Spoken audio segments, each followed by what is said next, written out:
Bismillah, alhamdulillah. Allahumma salli ala Sayyidina Muhammad wa ala ali Sayyidina Muhammad. Amma ba'du. Ikhwani fillah, dalam suasana yang berbeda, dalam kondisi yang berbeda, alhamdulillah kita bersyukur kepada Allah masih dipanjangkan umur oleh Allah dalam kesehatan dan ketaatan kepadanya. Bahkan sampai hari ini kita alhamdulillah masih dimampukan oleh Allah Subhanahu wa taala untuk menjalankan ibadah puasa di bulan Ramadan tahun ini. Dan di kesempatan yang berbahagia ini,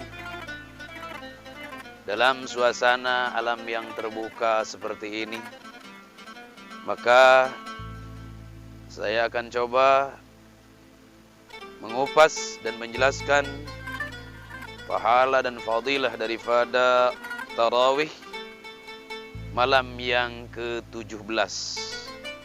Artinya kita sudah berada di setengah kedua Ramadan.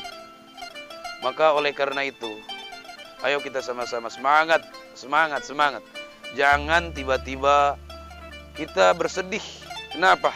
Karena Ramadan sudah meninggalkan kita, karena Ramadan sudah pergi dari kita. Sedangkan apabila nanti terjadi akhir daripada malam Ramadan, Ramadan akan meninggalkan kita, detik-detik terakhir Ramadan akan meninggalkan kita, bakatis samawati wal ardh. Langit dan bumi menangis. Wal malaikatu, bahkan malaikat. Kenapa mereka menangis? Bumi menangis, langit menangis, bahkan malaikat pun menangis. Musibatan li ummati Muhammadin sallallahu alaihi wa alihi wasallam. Karena mereka mengatakan bahwa ini adalah musibah bagi umat Muhammad sallallahu alaihi wa alihi wasallam. Ketika Rasulullah mengatakan itu, para sahabat bertanya, "Ya Rasulullah, wahai Rasul, engkau mengatakan ketika Ramadan meninggalkan kita, maka ini musibah bagi umat Muhammad. Kemudian asum ayyu musibatin hiya." Musibah apa? Musibah apa yang terjadi? Qala alaihi salatu wassalam, Nabi bersabda, "Dihabu Ramadan, fa inna da'awati fihi mustajabatun, was-sadaqati maqbulatun, wal hasanati mudha'ifatun, wal 'adaba madfu'un." Kata Nabi, "Dhihabu Ramadan," musibah dengan hilangnya Ramadan, dengan Ramadan pergi meninggalkan kita.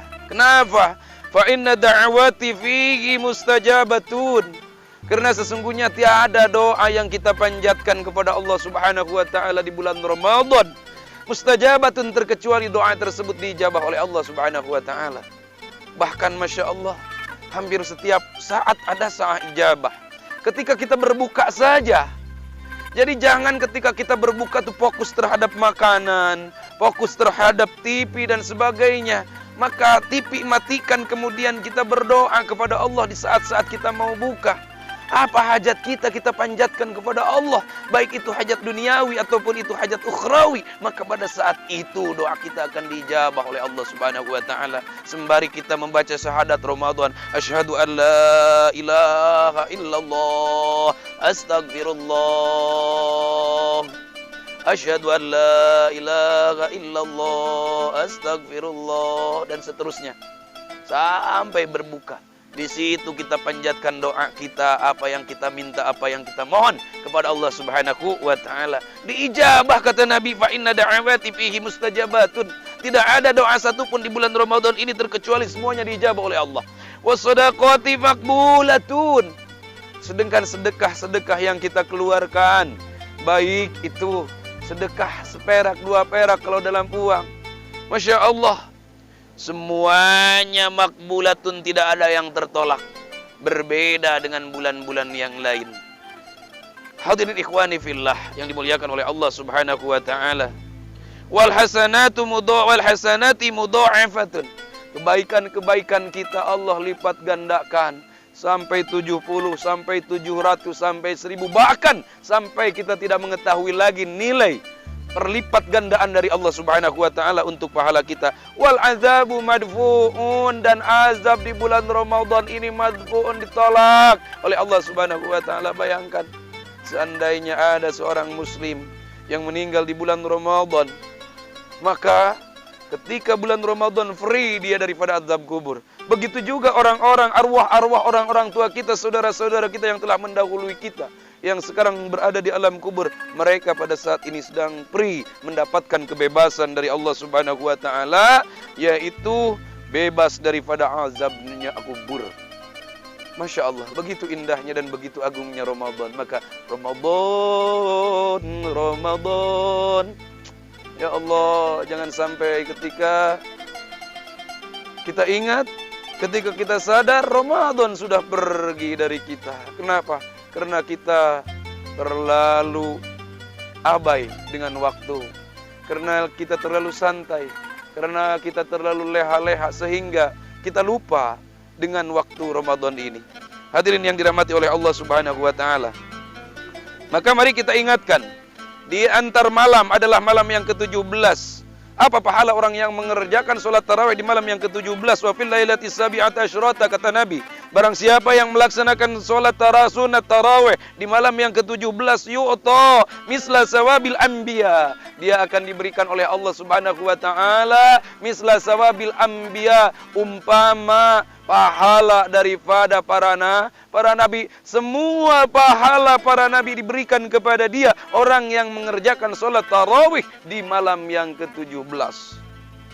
Insya Allah, begitu ternyata sangat indah, dan begitu ternyata sangat-sangat agung faidah dan pahala di malam ke-17 ini. Bahkan tidak sampai di situ. Malam 17 ini adalah di mana malam nuzulul Quran. Turunnya Al-Quran, kitab suci yang senantiasa kita baca. Jadi Al-Quran diturunkan oleh Allah Subhanahu wa taala pada tanggal 17 bulan suci Ramadan, secara sekaligus ke Baitul Izzah. Baitul Izzah itu mana? Langit dunia. Jadi tidak langsung semuanya diturunkan kepada Nabi. Kalau yang langsung semuanya diturunkan kepada Nabi, itu secara bertahap, secara berangsur. Kenapa? Nabi menyiarkan dakwah, membawa risalah ini selama 22 tahun, 22 bulan. Kemudian 22 hari. Jadi 23 tahun Nabi dakwah risalah ini, sukses periode Mekah Madinah. Bahkan manusia pada saat itu, satu dunia ini hampir mendapatkan dakwah Rasulullah Shallallahu Alaihi Wasallam dan masuk Islam. Pada berbondong-bondong memeluk Islam. Nah, pada tanggal 17 Ramadan, Allah turunkan Al-Quran secara seutuhnya ke langit dunia yang disebut dengan Baitul Izzah. Nah, kemudian turun kepada Nabi menurut kebutuhan. Bagaimana ketika Nabi dakwah di kampung ini, Nabi dakwah di kaum ini, Nabi dakwah di kabilah ini, maka turun ayat ini, dan sebagainya, tergantung kebutuhan Nabi pada saat itu alias pada saat dakwah. Maka karena Ramadan turunnya di bulan Al-Quran turunnya di bulan suci Ramadan ini, maka mari kita sama-sama gali Al-Quran. Mari kita sama-sama baca Al-Quran. Ya Allah, di luar Ramadan saja, ingat, di luar Ramadan, kemudian di luar sholat, ini beda-beda pahalanya membaca Al-Quran per hurufnya. Bayangkan, kalau di luar Ramadan, satu huruf saja Allah balas kita 10 kebaikan. Bagaimana kita kalau di dalam Ramadan? Semuanya Allah lipat gandakan. Bukan hanya 10, akan tetapi bisa 70, bisa 700, bahkan bisa 1000, bahkan kita tidak tahu dari per hurufnya. Itu di luar sholat. Bagaimana ketika dalam sholat? Di dalam Ramadan. Sedangkan di luar Ramadan ketika dalam sholat, Allah berikan kita 30 kebaikan. Satu huruf Al-Quran. Apalagi di Ramadan. Ikhwani fillah yang dimuliakan oleh Allah Subhanahu wa taala. Jadi jangan bosan. Ayo gaspul. Bagi Ramadan ini minimal kita menjadi 3 lah. 10 pertama, 10 kedua, dan 10 terakhir. Semuanya mendapatkan satu kali hatam. Satu kali hatam kita niatkan untuk kedua orang tua kita hadiahkan pahalanya untuk kedua orang tua kita. Kemudian hatam yang kedua, kita hadiahkan pahalanya untuk anak istri kita. Dan hatam yang ketiga, kita hadiahkan pahalanya untuk diri pribadi kita. Mudah-mudahan kita semua senantiasa dicurahi rahmat, taufik, hidayah, dan inayah dari Allah Subhanahu wa taala sehingga kita bisa menjalankan ibadah puasa beserta ibadah-ibadah yang lainnya yang berada di bulan Ramadan ini, terutama membaca Al-Qur'an. Barakallahu li wa lakum. Allahumma shalli ala sayyidina Muhammad wa ala ali sayyidina Muhammad wal afu minkum. Assalamualaikum warahmatullahi wabarakatuh.